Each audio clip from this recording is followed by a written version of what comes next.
UBC study circle పోటీ పరీక్షలకి ఏ విధంగా సన్నద్ధం కావాలి అనే డిఫరెంట్ కాన్సెప్ట్ని చూస్తున్నాం.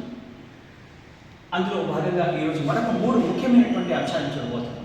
ఇంటెలెక్చువల్ హ్యూమిలిటీ అంటే మేధో వినయం, స్థిత ప్రజ్ఞత, ఫీడ్ ఫార్వర్డ్. ఈ 3 అంశాల గురించి చూద్దాం. ఇంటెలెక్చువల్ హ్యూమిలిటీ మేధో వినయం అంటే స్టార్టింగ్లో మనం కొన్ని అంశాల గురించి నేర్చుకున్నప్పుడు నాకు అన్నీ తెలుసు అని అనిపిస్తుంది. ఎప్పుడైతే నీకు అన్నీ తెలుసు అనుకుంటావో ఇక అక్కడి నుంచి ఈ పతనం ప్రారంభమవుతుంది అన్నమాట. ఎంత ఎక్కువగా చదివితే అంత తక్కువగా నాకు తెలుసు అనే విషయం బోధపడుతుందంట.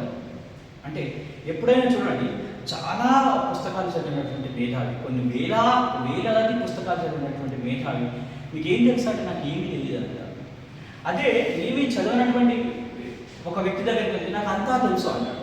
సో ఇక్కడ ఏంటంటే జ్ఞానం అనేటటువంటి పెరిగే కొద్దీ, నేర్చుకునే కొద్దీ ఇంకా అంటే సముద్రం అంత జ్ఞానం ఉంటుంది, నాకు తెలిసింది నీటి బిందు అంతా అనేటటువంటి విషయం ఎప్పుడు బోధపడుతుందంటే ఎక్కువగా మనం చదివినప్పుడు.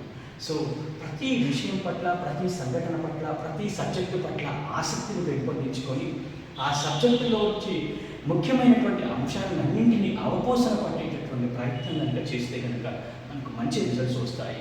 సో నాకంతా తెలుసు అని అనుకోకుండా తెలీదు అన్న దృష్టికోణంలోంచి మనం ప్రయత్నాన్ని ప్రారంభించినప్పుడు మన ప్రిపరేషన్ చక్కగా కొనసాగుతుంది.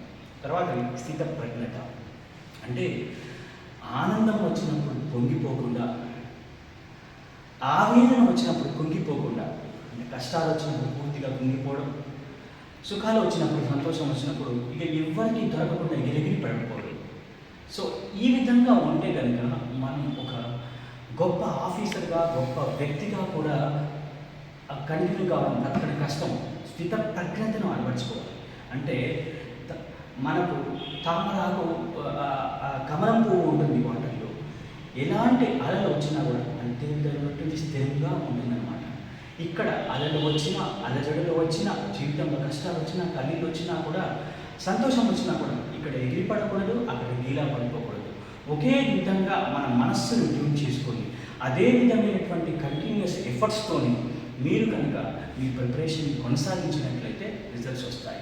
సో అక్కడ కుంగిపోవడమో, అక్కడ పొంగిపోవడమో కనుక జరిగితే రిజల్ట్స్ మీద నెగిటివ్ ఎఫెక్ట్స్ పడేటటువంటి ప్రమాదం ఉంటుందన్నమాట.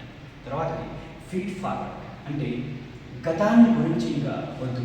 గతంలో జరిగిన సంఘటనలు కావచ్చు, వ్యక్తులు కావచ్చు, విషయాలు కావచ్చు. చాలామంది ఏం చేస్తారంటే గతంలో జీవిస్తూ ఉంటారు, లివ్ ఇన్ ద ప్రజెంట్ లేదా భవిష్యత్తు గురించి ఆలోచించాలి. మనము ప్రస్తుతంలోనే జీవించాలి.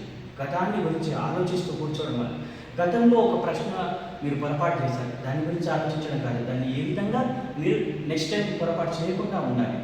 గతంలో ఒక వ్యక్తితో కావచ్చు, ఒక సంఘటనతో కావచ్చు, మీ ఇంటి విషయాలు కావచ్చు, మీ తోటి మిత్రుడు కావచ్చు, ఏ విషయం అయినప్పటికీ కూడా గతం గురించి ఆలోచించకండి. తప్పులను పదే నెమరు వేసుకొని బాధపడుతూ కుంగిపోకుండా ఉండండి.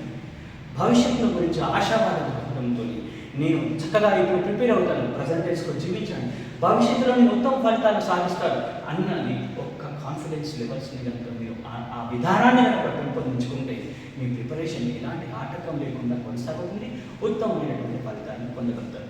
సో ఈ 3టిని మీరు ఆచరణలో పెట్టండి, మంచి ఫలితాన్ని సంపాదించండి. విశ్వాసం.